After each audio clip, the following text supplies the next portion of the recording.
اعوذ باللہ من الشیطان الرجیم بسم اللہ الرحمن الرحیم۔ السلام علیکم، آپ سب کو بہت بہت ویلکم کلاس 8 میں۔ آپ سب اسلامیات کی، میں ہوں آپ لوگ اسلامیات کی کلاس ٹیچر مس سہرش۔ آپ لوگوں کو میں کلاس 8 میں اسلامیات پڑھاؤں گی۔ اچھا، سب سے پہلے ہم تھوڑا سا بک کا تعارف کر لیتے ہیں، ٹھیک ہے، کہ اس بک میں کتنے پارٹس ہیں اور اس میں ہم نے کیا کیا پڑھنا ہے۔ تو سب سے پہلے جو آپ لوگوں کی جو اسلامیات کی کتاب ہے، یہ آپ لوگ آدھی بک کلاس 8 میں پڑھو گے اور آدھی بک آپ لوگ اس کا کلاس 9 میں پڑھو گے، ٹھیک ہے۔ اب یہ کتاب جو ہے وہ آپ لوگوں کی تقریباً 3 حصوں میں ڈیوائیڈ ہوئی ہے، ٹھیک ہے۔ کیسے 3 حصوں میں ڈیوائیڈ ہوئی ہے؟ پہلا حصہ جو ہے وہ قرآنی مطالعہ ہے، جس میں آپ لوگ جو ہے نا سورۃ الانفال پڑھو گے، ٹھیک ہے۔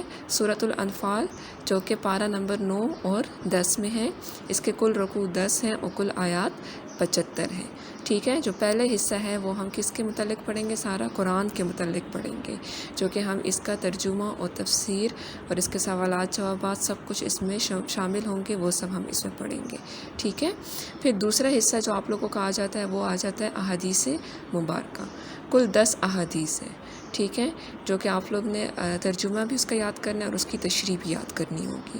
پھر تیسرا حصہ جو آپ لوگ کے پاس آ جاتا ہے وہ آ جاتا ہے موضوعاتی مطالعہ، جس میں آپ کے پاس تقریباً 4 چیپٹرز ہیں۔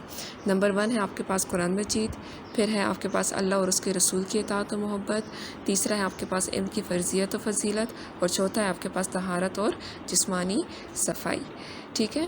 ہم جو ہے نا یہ کتاب میں ان سب چیزوں کا مطالعہ کریں گے، پہلے قرآنی مطالعہ، پھر احادیث کا مطالعہ کریں گے اور پھر ہم موضوعاتی مطالعہ کریں گے، ٹھیک ہے۔ پھر اس کے بعد ہم آ جاتے ہیں، تھوڑا سا بریفنگ آپ لوگوں کو میں دوں گی سورۃ الانفال کے بارے میں غزوہ بدر کے حوالے سے، ٹھیک ہے۔ سورۃ الانفال تعارف، یہ مدنی صورت ہے۔ مدنی صورت ہم اس کو صورت کو کہا جاتا ہے جو کہ مدینے میں نازل ہوئی ہو جاتی ہے۔ سورۃ الانفال مدنیہ، یعنی یہ مدنی صورت ہے کیونکہ یہ مدینے میں حضور صلی اللہ علیہ وآلہ وسلم پر نازل ہوئی تھی۔ کل آیات اس میں 75 ہے، رکوع اس میں 10 ہیں اور پارہ نمبر 9 اور 10 میں ہے۔ یہ قرآن مجید کی 8ویں صورت ہے اور یہ غزوہ بدر کے فوراً بعد نازل ہوئی تھی، ٹھیک ہے۔ اب انفال، اس کو انفال کا معنی کیا ہے، اس کی مطلب کیا ہے؟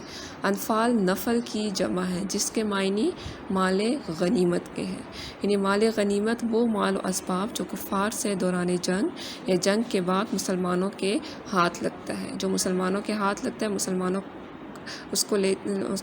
کو دیا جاتا ہے، تو اس مال کو مال غنیمت کہا جاتا ہے، ٹھیک ہے۔ سورۃ الانفال میں ہمارے پاس غزوہ بدر کا ذکر ہے۔ غزوہ بدر جو سن 2 ہجری 17 رمضان المبارک کو لڑی گئی تھی، جس میں مسلمانوں کی تعداد تقریباً 313 تھی اور کفار کی تعداد 1000 تھی۔ اس جنگ میں جو کفار کے مکہ کے جو کفار تھے وہ مسلمانوں کے خلاف جنگ کے لیے نکل پڑے تھے، جن کی تعداد 1000 تھی۔ یہ تقریباً ابو جہل کے سربراہی میں یہ لوگ جو ہے حضور صلی اللہ علیہ وآلہ وسلم اور ان کے ساتھیوں کے خلاف جنگ کرنے کے لیے نکل پڑے تھے۔